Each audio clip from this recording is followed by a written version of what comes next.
You see their butt jiggling around because they're shooting. And this is the game that has beaten Raid. I can't believe it. Anyway,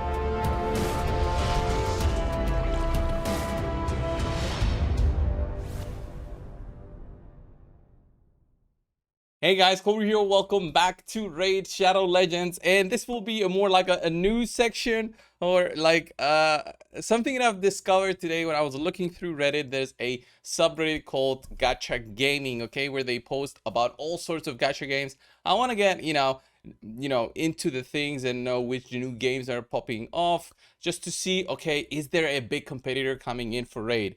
Obviously, gacha games is not just Raid, okay? Raid is very specific in how it is formed. It's an RPG in a more turn-based strategy. RPG is like a subgenre of RPG. There's all sorts of other different gacha games where you have the pull mechanics, okay? So a big example of that, which is very well known, is Diablo Immortal. That is an actual gacha game, which they didn't really advertise it as such, but it is a gacha game because of the legendary gems in there, where you have the luck factor, the RNG, where you get those 5-star legendary gems. And if you remember, way back in June when it was launched, it was a whole meme all about spending $20,000 to get one of those 5 out of 5. Where I think Queen 69 got so unlucky where he had to spend 20K in order to get that. Anyway, what I wanted to show you today is this. All right, let's go in here and get started with what am I talking about today. So first things first, look at this. This is Sensor Tower. So Sensor Tower gives you info about all kinds of games that are out there. I've categorized it under role-playing games, and as you can see in the top grossing category, we have to go all the way down to here to see Raid Shadow Legends, right? This game is, of course, one of the games that made Plarium known, okay? Plarium had another big game called Vikings, which I've never played before, but it obviously was their biggest game until they made Raid Shadow Legends. After that, they've made, of course, more games. They own a lot of studios that make even smaller games unrelated to Raid, but Raid is their cash cow, their biggest game out there, which is making them a lot of money. They crossed the 1 billion mark, I think, in the first half of 2022, and Raid is really showing its power in terms of how competitive it can be with other games out there of the same genre. So I was crossing through and reading and trying to get some more information about the video that I was gonna post today. So this one, I found this post over on the Gacha Gaming subreddit. Okay, let me just show you. This is the mobile revenue assortment for not all gacha games out there, not every single gacha game that you might know, but a lot of them. So if I open it up and let me zoom it to make it easier for you guys to see. So this is, of course, from Sensor Tower, and this shows the revenues that these games make every single month combined.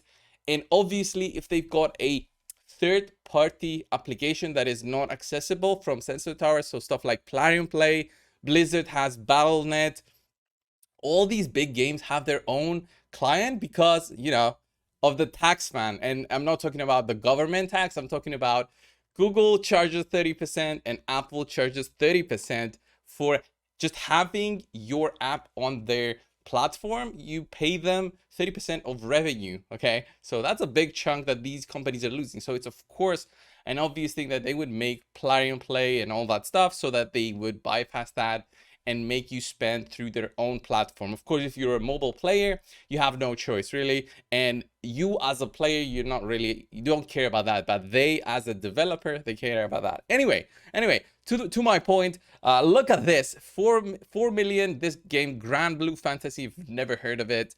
4,800,000, 3 million on December. So probably all of these games, most of them will get the best month in December because that's where all of these games go heavy in advertising. Although as a creator from my side, I didn't really see so many games coming up to us, the creators, and I've talked with even bigger ones like Ash and Hell Hades, and they didn't really go in with a lot of ads during the month of December. So if they didn't have ads, I wouldn't have ads. So I don't know about smaller creators, like way smaller than me, if they get some ads and I don't get them, because sometimes that's how advertisers prefer to work. I can get really into the depth of it. But anyway, just have a look at all of this. The most interesting one is, of course, Diablo. Let's just start with that one. There's this game called Nikkei, which I have no idea, but I'll get to it in just a second, just to show you what this game is. Once I saw it, I thought this is the video that I'm doing today. So Nikkei, look at that, 68 million in November. This must have been its launch date. 68 million in a month. That is insane. 44 million in December. So it dropped by a third, which is fine, I would guess. If you can be stable at 40 million a month, that's insane. But look at that, Diablo Immortal. This guy doesn't really like Diablo, but have a look at that. So 14 million. Diablo is just dropping in China as well. This is very surprising that it's dropping so much in China at 6 million in the month of December compared to 11 million for the global version. So I don't know what's happening there in the background, but together these are 17 million. And if we exclude, we don't know what Blizzard does on their BattleNet. So if we say this is combined, they make about 30 to 40 million a month from Diablo. So that's how big this game is still. And then if we go down the list, actually I've even filtered this on my own just to find them. I've noticed that Raid Shadow Legends is on number 2 in revenue. Is in number 2 in revenue after Nikkei, that game, which we'll go over in a bit. So I will show you which game beats Raid every month, or has beaten Raid in the last 2 months of the year. So they call it meme Shadow Legends there. But look at that, 19 million made in the month of December. This is probably because of stuff like Gergit the Breaker. They wanted to have a big finish for the year. So I might even guess that they made it on purpose. They made all those 10x's. They made those big Void champions, introduced them into the game. Marishka, the other guy, Tarshan or whatever they're called. Can't remember the names. They make all those big champions. They offer them through Void shards. They make big offers through Void shards. And you see the big numbers that they made. I'm really surprised that November wasn't a big month for Raid, since we had the Black Friday packs, and it looks like it was the same as October, which that's a huge surprise for me. I would have expected November to be as big, but if we look back, yeah, the Black Friday offers were kind of bad this year. They didn't go much lower than the usual. Like the biggest thing for me was like some Soulstone pack that I bought, but that was pretty much it. Like the Void packs were not much. The Sacred packs, the Ancient packs, they were nothing. So yeah, that's why they probably didn't go so well. And also, yeah, you expect them to get a lot of money also from Plarium Play. But the majority of the revenue surprisingly comes from Google Play devices. The Raid gets like 60% of that through Android devices, and the 40% is obviously from Apple devices. But that's for this, like the 19 million. That's the cut right there. But yeah, 19 million coming in on Raid. And just to close things off, I wanted to show you this fun game that beat Raid Shadow Legends. Where is it? Nikkei. I wanted to show you guys again before we close off the video on what this game is about. Wow, why am I losing it? 68 million right there to 44 million on December. So 112 million in 2 months. That's a good amount to get. Just imagine, by the way, if Raid was available in China, how much money they would made. They would have had a yacht sitting in the pool in one of their bigger yachts. That's how big of a yacht that they would get, the CEO. Like, he would have a yacht in the pool of his bigger yacht.